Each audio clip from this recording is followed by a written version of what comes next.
నమస్తే. ఏ సమాజమైనా తన భవిష్యత్తు బాగుండాలంటే విద్యా వ్యవస్థ, విద్యార్థులు వాళ్ళపై ప్రముఖంగా దృష్టి సారిస్తుంది.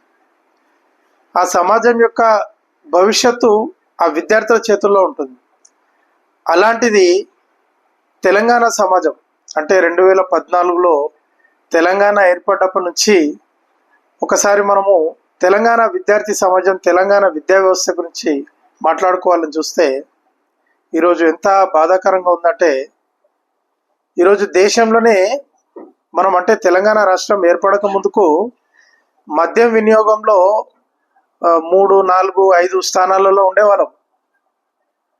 2014 తెలంగాణ ఏర్పడ్డప్పటి నుంచి కేసీఆర్ ప్రభుత్వ మద్యం విధానం వల్ల రాజకీయ ప్రభావంతో గ్రామాన అర్ధరాత్రి 1 గంటకు కూడా చిన్న చిన్న కిరాణా కొట్లలో ఇంగ్లీష్ మద్యం, విలువైన మద్యం, సిటీలలో దొరికే మద్యం కూడా దొరికేటట్టుగా బెల్ట్ షాపులను విస్తరింపజేసి కేసీఆర్ ప్రభుత్వం రాజకీయాల్లో విపరీతంగా మద్యాన్ని ప్రభావింపజేసి, ఎంతగా అంటే నాకు తెలిసిన ఒక సంఘటన, ఆ గ్రామ శివార్లో ఒక అధికార పార్టీ నాయకుని కుమారుడు ఫామ్ హౌస్ కట్టి గ్రామంలో ఉన్న యువకుల్ని, ఆ చుట్టుముట్టు ఉన్న గ్రామాల్లో ఉన్న యువకులందరికీ రోజు అక్కడ మందు పోసి మొత్తం మా కుటుంబాలు నాశనం చేస్తుందని ఆ గ్రామంలో ఉన్న మహిళలందరూ కూడా చిపురు కట్టలు తీసుకొని బయలుదేరాల్సిన పరిస్థితి ఏర్పడ్డది.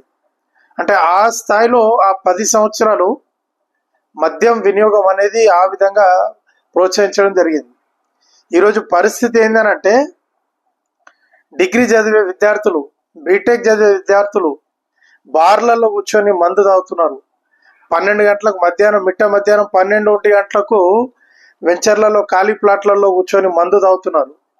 విద్యార్థులు మద్యం తాగడం అనేది ఒక పెద్ద వినాశనానికి నాంది. అది ఎందుకంటే చదువు పూర్తయి ఉద్యోగం చేస్తూ లేదా జీవితంలో ఇంకా కొంత ముందుకు వెళ్ళిన తర్వాత మద్యం తాగడం అనేది సమాజానికి అది పెద్ద ప్రమాదం కాదు. కానీ చదువుకొని జ్ఞానాన్ని పెంచుకోవాల్సి ఉన్న సమయంలో, కెరియర్ని సెట్ చేసుకునే ఆ సమయంలో విద్యార్థులు తాగుబోతులై ఈరోజు, నిన్నటి రోజు మేడిపల్లి పిఎస్ పరిధిలో జరిగిన సంఘటన ఎంత బాధాకరమైన విషయం అంటే, పాపం ఒక గిరిజన బిడ్డను కొందరు రౌడీలతో కలిసి విద్యార్థులు స్థానికంగా వేధించి బార్ బిల్లు కట్టమని చెప్పి వేధించి ఆ విద్యార్థి ఆత్మహత్య కారణం కావడం అనేది, ఇది ఏదో ఒక సంఘటన వల్ల కాదు. ఈరోజు తెలంగాణ వ్యాప్తంగా పెరిగిపోతున్న క్రైమ్ విషయంలో కూడా మద్యంది ప్రధాన పాత్ర. అది యాక్సిడెంట్లే కానివ్వండి, హత్యలే కానివ్వండి, అత్యాచారాలే కానివ్వండి, ఇంకేదైనా కూడా దాంట్లో కీలకమైన పాత్ర పోషించేది మద్యమే. ఇటువంటి అసలు ఈ మద్యం గురించి, మరి ఇంత క్రైమ్ చేపిస్తున్న మద్యం గురించి ఏ రాజకీయ నాయకుడు మాట్లాడకపోవడం అనేది చాలా దురదృష్టకరం. ఇది తెలంగాణ ప్రజల దౌర్భాగ్యం ఇది. ఎందుకంటే అసలు దానిపై ఇప్పుడు మందుల కళ్ళు అని అంటారు. అది మందుల కళ్ళు అని 40-50 సంవత్సరాలుగా అందరికీ తెలుసు. వీళ్ళు మందుల కళ్ళు దాగి ఇట్లా ఆరోగ్యాలు నాశనం చేసుకుంటున్నారని ప్రతి ఒక్కరికి తెలుసు. కానీ ఎవరు దాని మీద మాట్లాడడానికి ధైర్యం చేయరు. అంటే కుటుంబాలు నాశనం అయినా సరే, రేపు సమాజం కుప్పగూలిపోయినా సరే, వీళ్ళకి వచ్చే డబ్బు మాత్రం కావాలి. మద్యం విషయంలో కూడా అదే. ఈరోజు మద్యం ఇంత ప్రవహిస్తున్నది తెలంగాణలో అంటే ఎవరు కారణం అన్న దాని మీద ఎవరు మాట్లాడరు. ఇది ఎప్పటి నుంచి స్టార్ట్ అయింది? ఈ బెల్ట్ షాపులు ఏంది, అసలు ఈ విపరీతంగా మద్యం అమ్మకాలు ఏంది?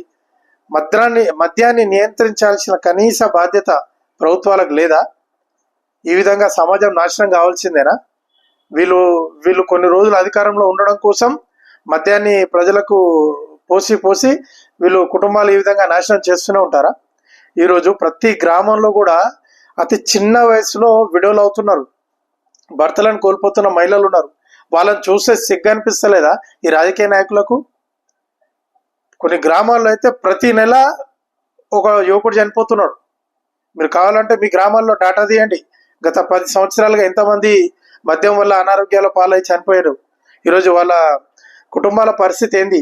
ఆ ముసలి తల్లిదండ్రుల పరిస్థితి ఏంది? కొడుకును కోల్పోయి ఆ భార్యల పరిస్థితి ఏంది? చిన్న వయసులో భర్తను కోల్పోయి చిన్న పిల్లల పరిస్థితి ఏంది, వాళ్ళ భవిష్యత్ ఏంది పిల్లలది.